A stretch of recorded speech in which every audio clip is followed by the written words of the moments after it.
So today, I'd like to talk about motivation. Motivation is a really hard thing to get at the neural basis of. And as such, I've decided to kind of be really scientific about it and to talk more about the motivation about really key sets of behaviors that we know a lot about. And they're really kind of obvious when you do them. And if you can understand them kind of as model systems, then we can kind of move on past these kinds of things to more reward-based behaviors and understanding how motivation works for higher level things. What I'm concentrating on today is this idea of thermoregulation, so how we regulate when our bodies are too hot or too cold, and water balance, so how we know when we need water. Okay, so they're really kind of simple and nice systems because you know, hey, I'm hot or I'm cold or I'm thirsty. And so you can actually use a really specific behavior in order to kind of cope with these environmental changes.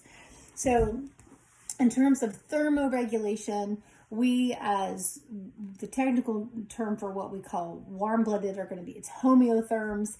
And so we have a lot of ways that we know how to basically make ourselves cooler or make ourselves hotter.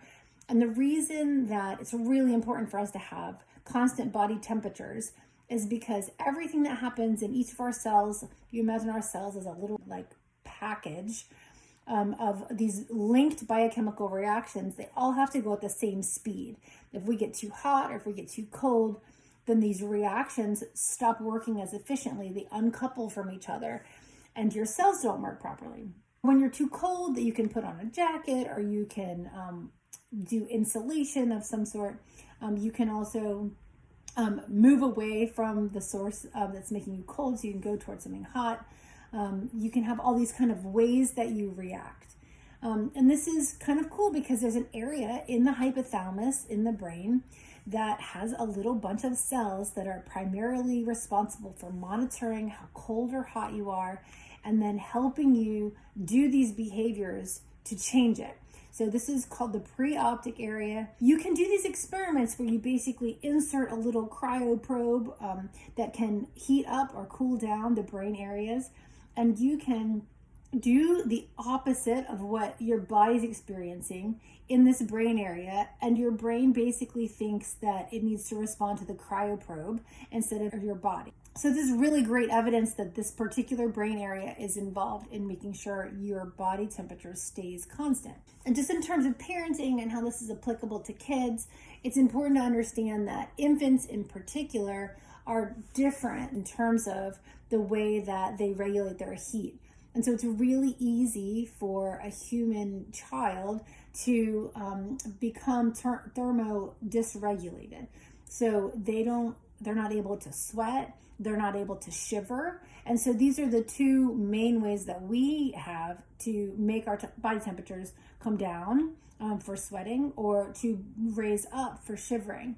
So they obviously do get these capabilities, but in the beginning, they're really dependent on their parents to be able to regulate their body temperature. So just be aware they have kind of another skill that we don't have, which is they have these areas called brown fat that actually are more like muscle than fat, where they're able to kind of generate their own heat a little bit, but they still are really dependent on us kind of moving them to a different location and making sure they're not too bundled up when it's hot, making sure that they're warm enough when it's cold.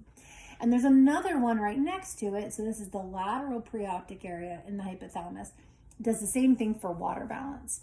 And the water balance, it basically tells you when you need to drink.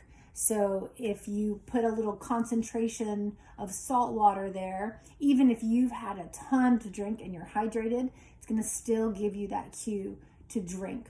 And the opposite, if you're really dehydrated and you put distilled water in there in that little lateral preoptic area, then your body will actually not drink, even though it's really dehydrated, because this one area in the brain, the cells in it are hydrated enough. So this is a pretty cool system that we have to like sense what's happening in our brains. It's kind of a monitor for what's happening in the rest of our body. Water is really important to offer your kids. There is such a thing as, I guess, technically drinking too much, but your child's never going to be able to get there. It's too hard to do. So your child should be drinking a lot of water. When they're little, at least 1 liter a day. When they're kind of like elementary school age, 2 liters a day. By the time they're like preteens. So giving water and encouraging them to drink water is really important for overall just brain health and functioning. So thank you for listening to this very first beginning of our exploration into motivation. And I'm going to try to go next into things where the behaviors aren't quite so clear cut as moving to and from heat or water drinking. And we're going to start little and then add more layers of complexity on it so that we understand it completely as parents. Well, as much as we can as parents.